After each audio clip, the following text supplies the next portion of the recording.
kondisi bangsa ini hancur begini, salah urus. Paham gak lu? Nggak ada itu isu-isu khilafah segala macam. Sekarang lu pikir pakai otak lu. Kalau Indonesia dari awal mau jadi negara Islam, itu Indonesia mayoritas Islam gitu loh.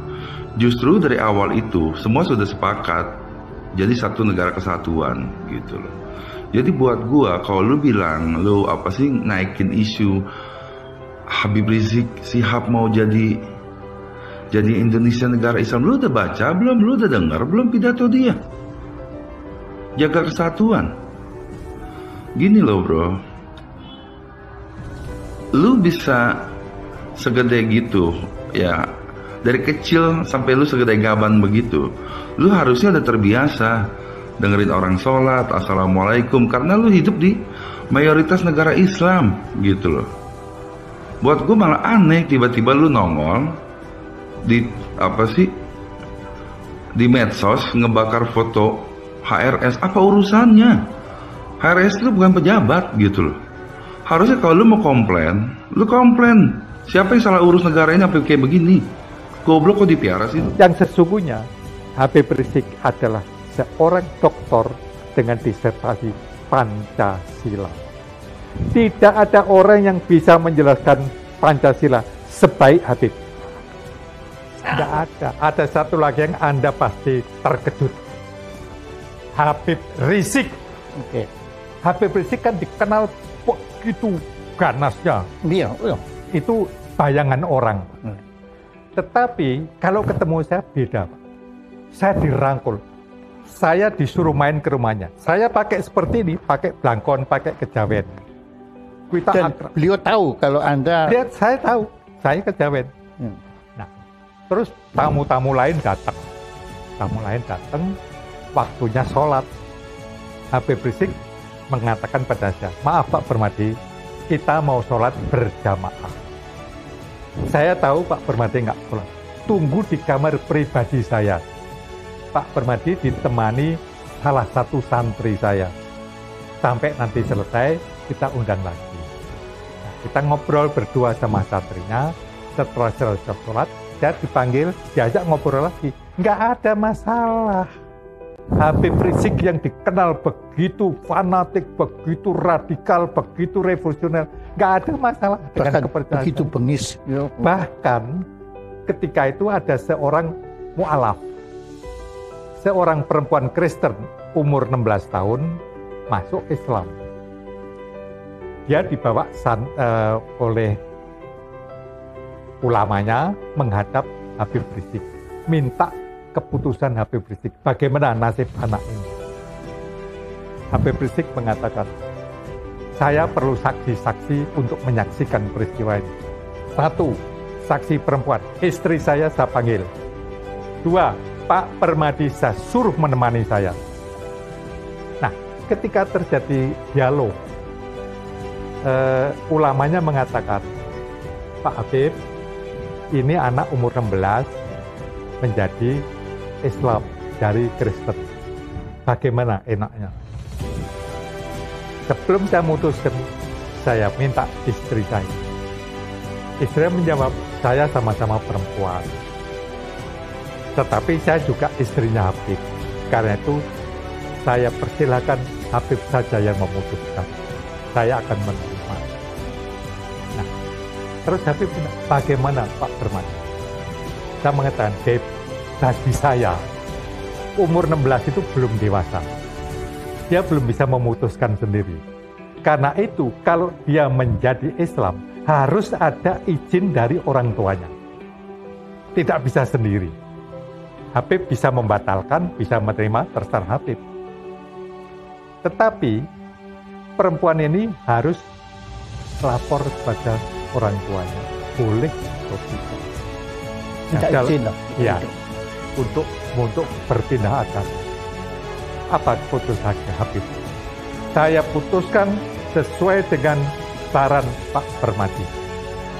Kembalikan anak ini ke orang tuanya, suruh minta izin atau tunggu sampai umur 17 baru datang ke sini.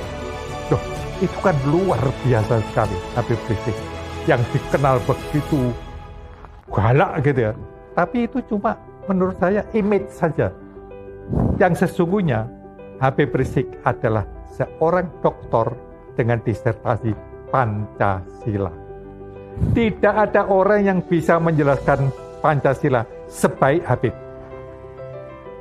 Dan saya disuruh masuk ke kamar pribadinya. Buku-buku Bung Karno itu penuh di kamar Habib. Jadi Habib adalah seorang Soekarnois. Islamnya nasionalis. Oke, masih ada lagi cerita tentang kok berani ngundang Habib Rizik? Enggak, kok berani? Enggak takut? Saya bilang, saya ngaku, sebetulnya takut juga. Tapi setelah berjumpa waktu itu, kira-kira sebulan yang lalu, ternyata ketakutan kami itu tidak beralasan. Karena ketakutan kami kepada Front Pembela Islam itu, apalagi ketuanya, itu didasari oleh pemberitaan-pemberitaan media massa. Dan justru kami mohon pencerahan dari Habib. Kenapa kok sampai kita ini begitu ngeri, begitu takut? Jadi saya melihat memang, saya tidak katakan semua media, tapi banyak media-media yang tidak memberitakan Front Pembela Islam apa adanya. Jadi mereka hanya memberitakan ya sesuai dengan keinginan mereka. Saya berikan contoh. Bagaimana laskar-laskar FPI pada tahun 2004 ketika terjadi tsunami di Aceh, itu ada 1.300 laskar turun ke Aceh, bekerja di sana selama 4 bulan, itu mengevakuasi tidak kurang dari 100.000 mayat. 100.000 mayat. Itu satu pun media tidak ada memberitakan. Nah, kemudian begitu juga bagaimana kerjasama FPI umpamanya dengan Kementerian Sosial di dalam program bedah kampung. Jadi ada satu program bedah kampung yang dilakukan oleh Kementerian Sosial yang FPI diajak untuk bekerja sama. Dan kita buat MOU resmi. Bagaimana perumahan rakyat miskin yang memang tidak layak huni di Jakarta maupun di luar Jakarta, bersama-sama dengan Kementerian Sosial kita turun, kita melakukan bedah kampung. Nah, ini juga kan tidak pernah masuk pemberitaan. Iya, saya nggak pernah tahu tuh. Begitu juga kerjasama FPI dengan Kementerian Agama RI. Bagaimana kami turun di lokasi-lokasi yang banyak dihuni oleh warga Ahmadiyah, untuk kami melakukan pembinaan. Bukan penyadaran, bukan kekerasan. Saya kasih contoh satu di Tenjo Waringin, perbatasan antara Garut dengan Tasik. Di sana kami melakukan pembinaan dari tahun 2009. Sampai hari ini sudah lebih dari 800 warga Ahmadiyah kembali kepada Islam. Nah, hal-hal semacam ini tidak ada yang dibuat oleh media.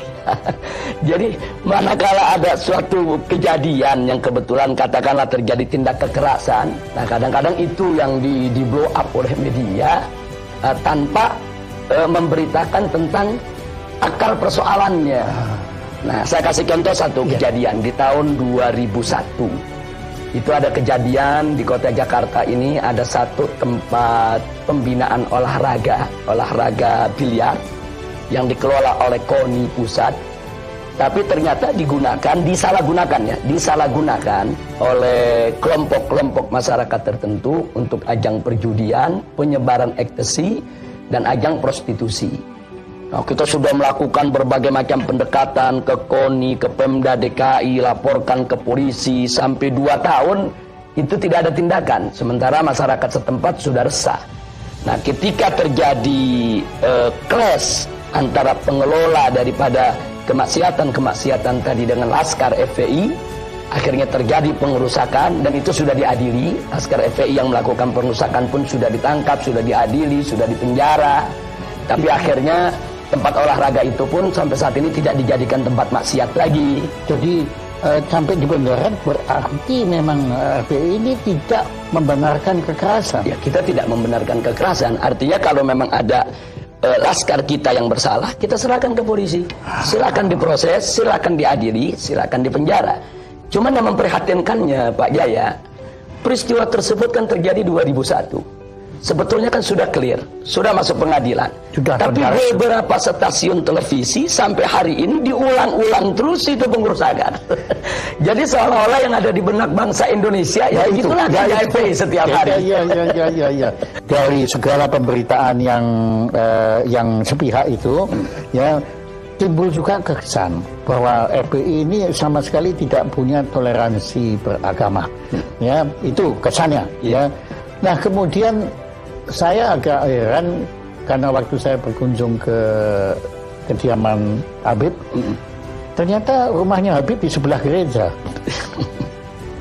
Dan saya dengar pendetanya sendiri yang ngomong waktu itu bahwa gereja itu dilindungi oleh Habib. Betul, Habib? Ya, jadi memang di Petamburan tempat saya tinggal ini ada beberapa gereja. Ada gereja Bethel dari kalangan Protestan, ada gereja Salvator dari kalangan Katolik, ada gereja Lemuel, ada gereja juga Immanuel, ada gereja juga HKBP. Nah, kelima gereja ini di Petamburan sampai hari ini semua bisa melakukan segala kegiatan ibadahnya dengan tenang tanpa ada gangguan sedikit pun dari masyarakat. Karena memang kelima gereja ini tidak pernah buat masalah dengan masyarakat. Artinya gereja-gereja mereka dibangun pertama dengan izin. Yang kedua, kegiatan-kegiatan mereka itu murni ibadah, bukan untuk mengganggu daripada ketenangan masyarakat. Sehingga sudah sekian puluh tahun mereka sampai hari ini tidak pernah ada gangguan apapun. Nah, karena itu hubungan saya secara pribadi maupun FPI yang memang markasnya ada di Petamburan dengan para pendeta tadi, hubungan kita cukup baik. Mereka suka datang ke kita suka dialog. Kemudian kalau mereka punya masalah juga mereka sampaikan ke kita, apa yang bisa kita bantu mereka. Bahkan kalau lagi ada datang musim banjir, nah ini kan Petamburan ini kan rawan banjir.